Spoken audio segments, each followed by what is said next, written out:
Here is the Kia Seltos, and that's where the bulb is. In order to access it, we have to open up the hatch and we have to get the light out because there's no way to directly access the bulb from inside. So for that we have to take off two screws, and these are Phillips head screws, so you need a Phillips head screwdriver. Let's go ahead and get those screws out one by one and keep them somewhere safe. And now grab the light and then rock it first, and then try to slide it straight to the back of the car. Very likely it won't come off, so I'll show you a trick. Get a roll of duct tape. Now get one long piece of duct tape off and just put it on the light lengthwise, just the way I'm showing. And now let's repeat the process and get one more piece. And now grab the two ends of the two pieces like a handle and then yank the light out straight to the back. The light will come off. Just get the duct tape off.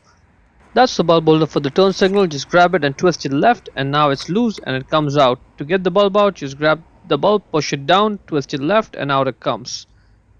There you go. The bulb size is 1156. Check the link in description to buy the new bulb from Amazon for yourself, and then put it back into the bulb holder and then push it down. Push it down, twist it right, let it go. When you put the bulb holder back in, you see this bigger slot. It lines up with this bigger tab, so that when you put the bulb holder back in, it just drops in, or else you'll be spending a few seconds just twisting and turning, getting it to drop in. Either way, when it does drop in, at this point you can twist your right to lock it and you're done. This pin goes there, this other pin goes over there, there's two holes for the screws.